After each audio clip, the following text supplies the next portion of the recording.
Jan Sangharsh Morcha President and former GNVN Vice Chairman Raghunath Singh Negi, while addressing the press, alleged that as soon as the Dhami government took charge in July 2021, it amended the Uttarakhand Mining Policy 2021 within just 3 months, on 21st October 2021, to benefit the mining mafias. The policy changes allowed levelling of private land near river banks, construction of recycling tanks and fish ponds to be excluded from the definition of mining.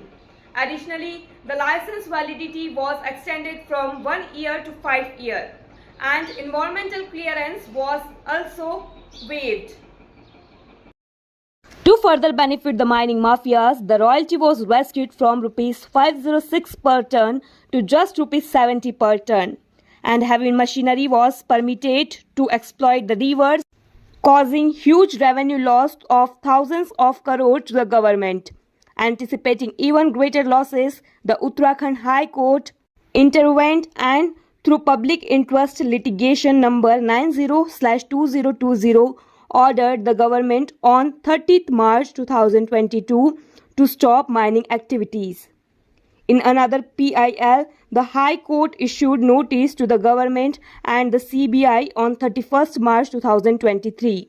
Subsequently, the mining policy was scrapped and the entire scam was compared to the 2G spectrum scam.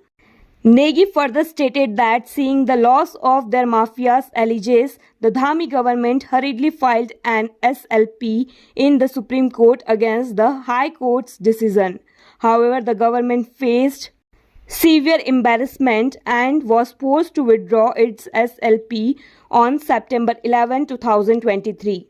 Instead of complying with the High Court's order in public interest, the government chose to shield the mining mafias, exposing its deep nexus with them. Why did the government tarnish the state's reputation? The situation has deteriorated to the point where policies are being tailored solely to benefit mafias. The Morcha will continue to expose the government collusion with mining mafias. The press conference was also attended by Dilbag Singh and Parveen Sharma पिन्नी।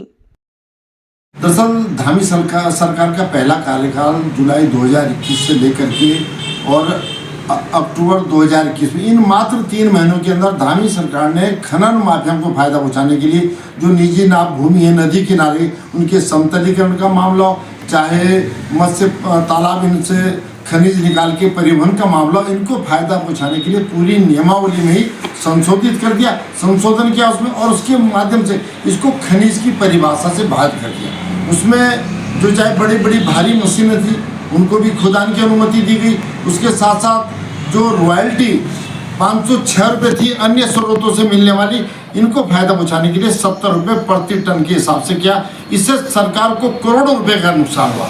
इस मामले को लेकर के एक जनहित याचिका दायर हुई थी और उस जनहित याचिका में मार्च 31, 2022 को ऑनरेबल हाई कोर्ट ने उस पर रोक लगा दी थी। किसी प्रकार की खनन क्रिया उसमें नहीं होगी, इसके आदेश दिए थे।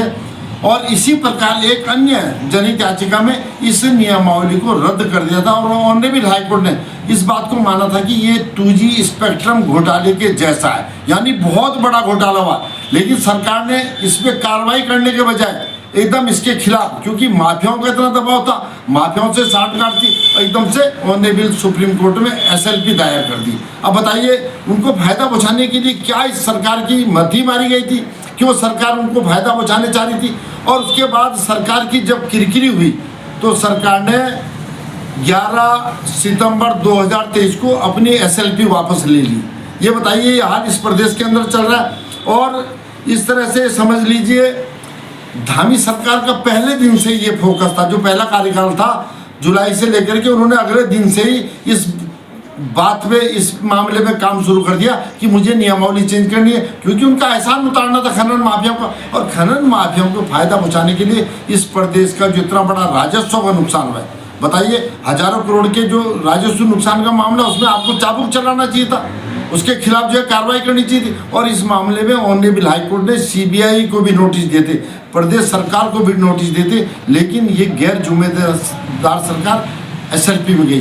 तो आप इससे समझ सकते हैं इस प्रदेश के अंदर क्या चल रहा है। सिर्फ और सिर्फ खनन माफियाओं को फायदा पहुंचाने के लिए उनके मन माफी की नीतियां बन रही हैं, और अन्य जो तमाम जनमानस के मुद्दे, उन मुद्दों पे आज सरकार सोचने को भी तैयार नहीं है। तो ये जनता को देखना है कि इस प्रदेश में क्या चल रहा है। और जनसंघर्ष मोर्चा लगातार सरकार की जो ये नीतियां हैं माफियाओं को फायदा पहुंचाने वाली, इसके खिलाफ लगातार हम पोस्टमार्टम की, सरकार का भी हम पोस्टमार्टम करते रहेंगे। और ये सरकार की जो गलत नीतियां हैं, जो इसके गलत काम है, वो जनता के सामने उजागर करने का काम है।